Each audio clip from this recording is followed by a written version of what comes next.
Hello guys, मैं doctor Utkarsh Rana, family doctors health and care की तरफ से आपके सामने आज इम्यूनाइजेशन जो चिल्ड्रन बच्चों का होता है उसके बारे में कुछ बताना चाहूँगा। पहले जो इम्यूनाइजेशन है बच्चे का बर्थ से ही शुरू हो जाता है। जिस दिन बच्चे ने जन्म लिया उस दिन से लेकर 16 साल की उम्र तक उनका वो इम्यूनाइजेशन चलता है। जो अब हम बताएंगे कि जो बर्थ पे जिस दिन बेबी का बर्थ हुआ है उस दिन कौन कौन सी वैक्सीन्स बच्चे को लगाई जाती हैं। सबसे पहली वैक्सीन जो लगाई जाती है वो है बीसीजी की वैक्सीन, जो बच्चे को पैदा होते ही लगाई जाती है। ओपीवी ओरल पोलियो वैक्सीन की जो फर्स्ट डोज होती है, जिसे हम 0 डोज बोलते हैं, वो दी जाती है। और हेपेटाइटिस बी की पहली डोज, जिसे हम 0 डोज बोलते हैं, वो दी जाती है। ये तो हुआ बच्चे के बर्थ वाले दिन जो हम उसको वैक्सीन देते हैं।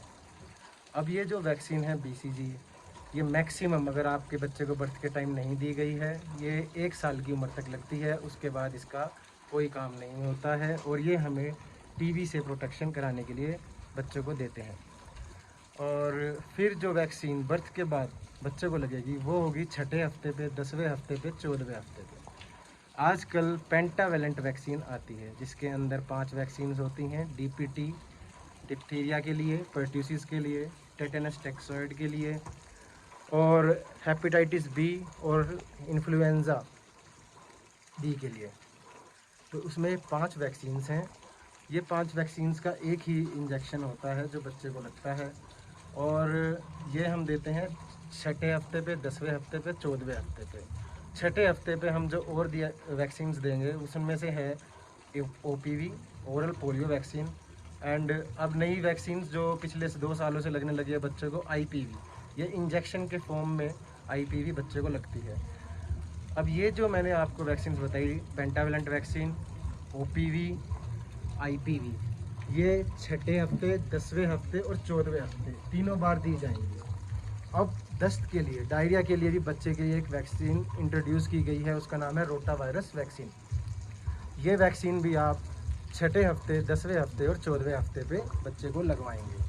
तो हमारे पास टोटल वैक्सीन हो गई पेंटावेलेंट, ओपीवी, आईपीवी और रोटा वायरस वैक्सीन, जो बेसिक इम्यूनाइजेशन भारत के अंदर हमें प्रोटोकॉल के अंदर लगाई जाती हैं। उसके अलावा आप कोई भी वैक्सीन लगाएं, जैसे बच्चे को न्यूमोकोकल वैक्सीन लगती है, ये प्रोग्राम के अंदर नहीं है, ये एक्स्ट्रा वैक्सीन है, एक्स्ट्रा प्रोटेक्शन के लिए है।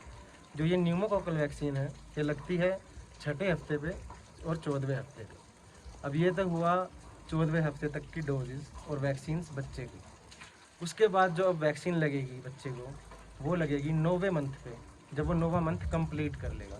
वो वैक्सीन है एमआर वैक्सीन, मीजल्स और रुबेला के लिए। इसी टाइम बच्चे को विटामिन ए की भी डोज दी जाएगी, जिसकी 1 लाख यूनिट बच्चे को दी जाएगी। वो कैप्सूल फॉर्म में होता है, वो बच्चे को दूध में मिला के चम्मच के अंदर या गिलास के अंदर पिलाना होता है, क्योंकि वो फैट में ही डिजोल्व होता है। अब हो गया 9 मंथ तक की वैक्सीन।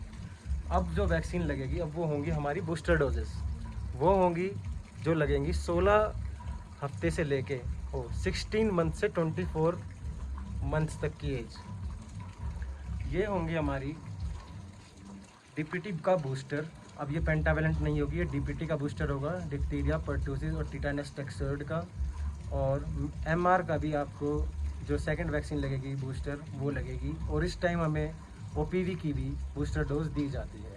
ये तीनों चीज़ 16 टू 24 मंथ ऑफ एज बच्चे की दी जाती है। तो अब हमारे पास 16 टू 24 मंथ के बीच में क्या क्या हो गया? एक हो गया हमारे पास डीपीटी का बूस्टर, एक हो गया ओपीवी का बूस्टर, एक हो गया एमआर का बूस्टर। अब ये आपका 24 मंथ्स तक की एज का बच्चे का हो गया है वैक्सीनेशन कंप्लीट हो गया है।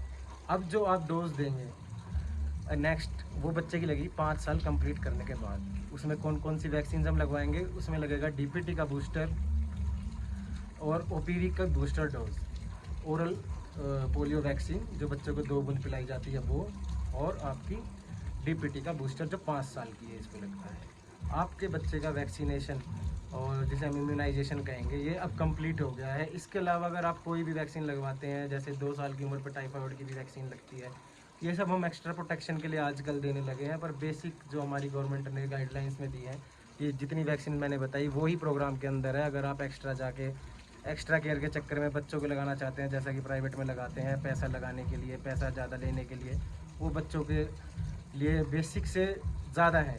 वो आपकी मर्ज़ी है, जितना पेरेंट्स अपने बच्चों का प्यार करते हैं वो दिखाते हैं। अब नेक्स्ट जो डोज लगेगी बच्चे की, वो लगेगी 10 साल की उम्र पे और 16 साल की उम्र पे। 10 साल की उम्र पे जो लगेगी वो भी टीटानस टॉक्सोइड होगा, टीडी बोलते हैं उसे। अब टीटानस टॉक्सोइड को चेंज करके टीडी कर दिया गया है, उसे बोलते हैं टीटानस एंड डिप्थीरिया टॉक्सोइड। और जो 16 ईयर्स की एज पे अब जो बच्चे को नेक्स्ट वैक्सीन लगेगी वो भी टीडी ही होगी। इसके अलावा आगे इम्यूनाइजेशन नहीं है। वैक्सीनेशन बच्चे का आपका यहाँ कंप्लीट हो गया 16 ईयर की एज तक। और मैं बस इतना ही कहना चाहूँगा, बेसिक प्रोटोकॉल की वैक्सीन अपने बच्चों को ज़रूर लगवाइए, ये बच्चों के लिए बहुत ज़रूरी है। इससे बच्चों के अंदर अपनी एक्टिव प्लस पैसिव दोनों, ये हमारी active immunity is come from mother and passive immunity को जनरेट करने के लिए वैक्सीनेशन बहुत ज़रूरी है। तभी हमारा बच्चा आगे हेल्थी रहता है और इन बीमारियों से बच सकता है, नहीं तो ये बीमारियां बहुत ही लीथल, जानलेवा भी होती हैं। तो अपने बच्चों का वैक्सीनेशन ज़रूर कराएं। ये हर जगह सरकारी सब सेंटर हो, PHC हो, हर जगह पे होता है। ज़रूरी नहीं आपके यहाँ पे प्राइवेट हॉस्पिटल होना ही ज़रूरी हो। सरकारी में जाएं और अपना बच्चे का वैक्सीनेशन, इम्यूनाइजेशन ज़रूर कराएं। बस मैं इतना ही